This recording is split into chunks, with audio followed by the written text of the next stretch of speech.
ना उनको ब्रिजभूषण को कहते हैं कि इसका पद भी हटाओ, लोकसभा भी हटाओ, उनका सबको अधिकार है। बिल्कुल। उनको लग रहा है कि हमने यदि ये कह दिया कि मोदी ने कोई संविधान नहीं बेचा है, मोदी सबके लिए चाहते हैं अच्छा पर्यावरण, हर चीज़ माहौल अच्छा बने, और सब वो कह रही राम राज के नाम पे ऐसा कर रहे हैं वैसा कर रहे हैं, क्या राम राज बनाएंगे, राम को भी बेच कर खा गए, ये सब मतलब। आपने इसका विरोध किया, उसी के बाद हंगामा शुरू हुआ? मैंने विरोध नहीं किया, हमने ये कहा ऐसा कुछ नहीं है। हमने कहा कि कहीं संविधान नहीं बिका है, कोई न राम को बेच रहे हैं मोदी जी। कहाँ से आए हैं आप? मोदी जी सब कुछ ठीक करेंगे, आप थोड़ा सा। अच्छा, यहाँ जंतर मंतर पर क्या पहलवानों के समर्थन में आए थे? नहीं, किसी के साथ कुछ गलत हो रहा है तो हम समर्थन में आए थे कि समर्थन में आए थे कि देखने आए थे, क्या करने आए थे? यदि उसका किसी के साथ कुछ गलत हो, हमारे साथ, बेटी के साथ या किसी बुजुर्ग के साथ यदि कुछ गलत हुआ तो उसके लिए होना चाहिए। आप बेटियों के समर्थन में आए थे? हाँ। अब समर्थन में है कि नहीं है? किसी के भी समर्थन में नहीं है। किसी के साथ में यदि गलत हो आपको समझ लेना चाहिए। मैं आराम से पूछ रहा हूं, समर्थन में है कि नहीं है? भड़काने के साथ आप समर्थन में आए थे? कैसे आप देश की बेटियों के साथ हो कि नहीं? समर्थन में आए थे, बेटियों के समर्थन में आए थे? जो सही है वही होना चाहिए। किसी के साथ गलत हुआ तो में है कि नहीं? उसको न्याय मिलना चाहिए, कोई भी हो। यदि कहीं गलत हुआ तो उसको साथ। एक बात बताओ, अरे रुको यार, आप ये बताइए, जहाँ कार्यक्रम में आए थे आपके विरोध तो यही हो रहा है ना कि आप समर्थन में नहीं थे, तो आप अपने मुंह से बता दीजिए आप समर्थन में आते कैसे? कोई समर्थन उसकी बात नहीं। जब संविधान बेचा गया, ऐसा किया मैंने। आपको इसी बात में इतना था कि संविधान बेचने के बाद, संविधान बेचने वाली महिला आप सुने होंगे, संविधान बोल रही थी। खिलाड़ियों के समर्थन में आई थी आप? सिंपल सवाल, आप यहाँ क्यों आए थे? बस नहीं, मैं ऐसे आया था, आता रहता हूँ, आता रहता हूँ। पहले कारण तो होगा ना कुछ आपका? राजनीति की आपने कि नहीं? मैं किसी के समर्थन में ऐसा कुछ नहीं है, लेकिन ये है कि मैं यहाँ से आता रहता हूँ अक्सर। कई बार हम लोग खुद भी यहाँ पे धरना वरना देते रहते हैं। हमारे कुछ जानने वाले भी जो आप जैसे मीडिया वाले हैं उनसे भी मुलाकात। आपका? मेरा कमलेश सिंह नाम है। क्या पद है आपका बीजेपी में? नहीं, मेरे पास कोई पद नहीं है। आप बीजेपी में हैं? एक सामान्य नागरिक है। मैं अभी बीजेपी में नहीं हूँ। मैं जो सामान्य कार्यकर्ता हूँ, सामान्य आम नागरिक के नाते मैं जो कुछ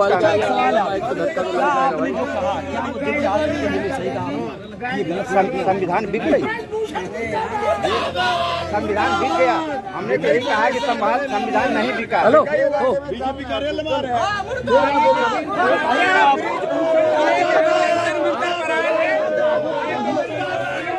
आपको इतनी परेशानी कैसे हो गई सर? संविधान बिकने पे कोई भी कहेगा तो अच्छा नहीं। पूरी भीड़ लगी हुई थी, लेकिन तो सब कुछ ठीक है देश में, आखिर यहाँ आने का रीजन क्या था? मोदी जी की कोई गलती नहीं है। भाई आप ही लोग आप खुद ही बताओ, संविधान बिक गया। बिल्कुल बिका पड़ा है, बिल्कुल बिका पड़ा है। संविधान बिक गया। बेचने के तो बहुत बिल्कुल सर, मुझे पैसे कमाने का साधन। भाई साहब कह रहे हैं कि आप जाइए, टिकट ना मिले, पैसे होंगे जब मिलेगी टिकट। बिल्कुल आपकी बात देखिए, आपके ऊपर इन्होंने आरोप भी लगा दी कि टिकट के लिए। और ये सच्चाई है? ये सच्चाई है क्या? कुछ नहीं आप सच्चाई। लोकसभा लड़ना चाहते हैं? बिल्कुल नहीं, भाई बिल्कुल झूठ, लड़ने का मुझे नहीं है। बिल्कुल झूठ बोल रहे हैं। अब ये देखिए, आपका रंग पे भी सवाल उठा दी कि गेरुआ क्यों पहन कर आ गए? ये रंग कोई भी पहन सकता है। गर्मी में थोड़ी पहनेगा, मगर गर्मी पंखा नहीं, लाइट कट गई है, गर्मी में क्यों पहनेगा? आप लोकसभा के चुनाव की तैयारी में क्या सर? लोकसभा चुनाव लड़ना चाहते हैं? कुछ नहीं, ऐसा कुछ नहीं है। सर मैं जंतर मंतर पर आपके साथ अभद्रता की गई, धक्का मुक्की की गई, धक्के मार कर कोशिश की गई कि निकाल दें परिसर से।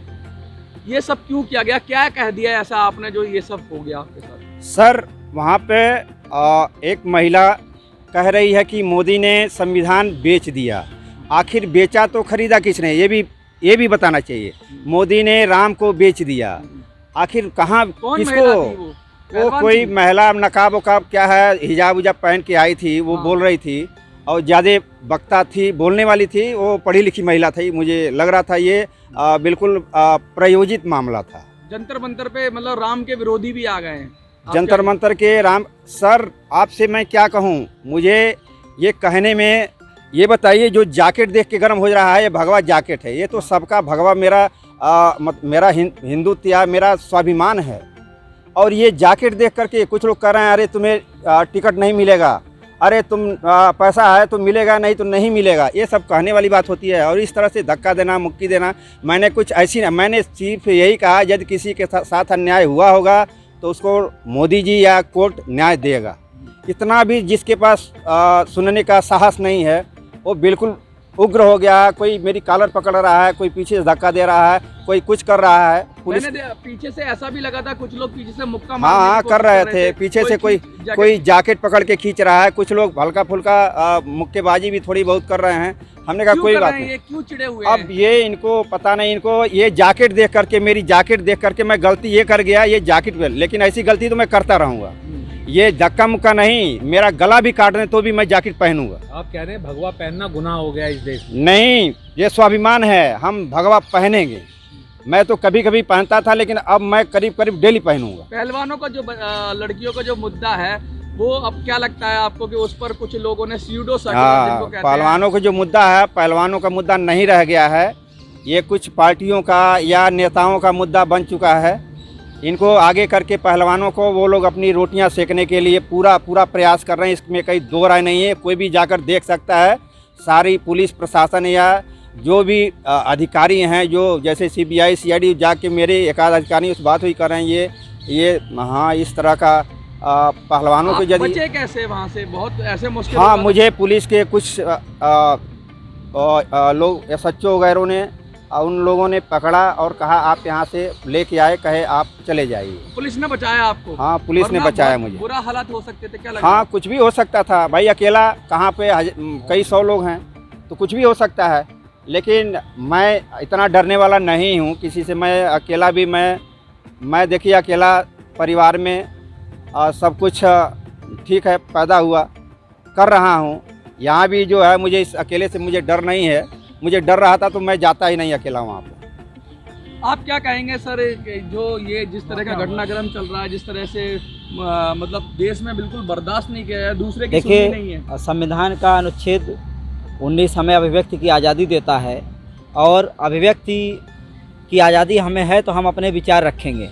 रही बात अगर खिलाड़ियों को ये लगता है तो दिल्ली पुलिस पर भी भरोसा नहीं रख रहे हैं, जांच कमेटी पर भरोसा नहीं रख रहे हैं, और यहाँ तक कि वो खिलाड़ी तो नहीं थे जिन्होंने मारपीट और नहीं, खिलाड़ी नहीं थे, लेकिन वो एक राजनीतिक मुद्दा बना करके अवैध तरीके से जो राजनीतिक घुसपैठिए आ चुके हैं वो इन पर बम ब्लीचिंग करने की कोशिश किया। बहुत बड़ी बात कह रहे हैं कि जंतर मंतर में पहलवानों के धरने में अराजक तत्व घुस गए। हाँ, बेशक घुसे पड़े हैं। किसी के साथ अन्याय हो रहा है तो उसको न्याय मिलना चाहिए, मैं उसका पक्षधर हूँ। लेकिन न्याय लेने का क्या तरीका यही है किसी को मारो पीटो, किसी का कपड़े फाड़ दो, ये थोड़ी तरीका है। नहीं तो क्या आपको ऐसा लगता है कि जो महिला पहलवान वहाँ बैठी हैं उनके साथ भी वो अराजक तक तो कुछ गलत कार्य कर सकते हैं जिन्होंने आपके साथ? देखिए, मैं महिलाओं के विषय में, वो भी मेरी बेटी बहन है, मैं कुछ नहीं कहना चाहता। अब जो हो रहा है वो जाने, उनका काम जाने, मैं कुछ नहीं उनके विषय में कहना चाहता। पुलिस पे भरोसा है आपको, जांच पे? सर, हमें किसी पे जब भरोसा ही नहीं रहेगा तो क्या, ना उनको पुलिस पे भरोसा है, ना उनको मोदी जी पे भरोसा है, ना अनुराग ठाकुर पे भरोसा है, ना उनको ब्रिजभूषण को कहते हैं कि इसका पद भी हटाओ, लोकसभा भी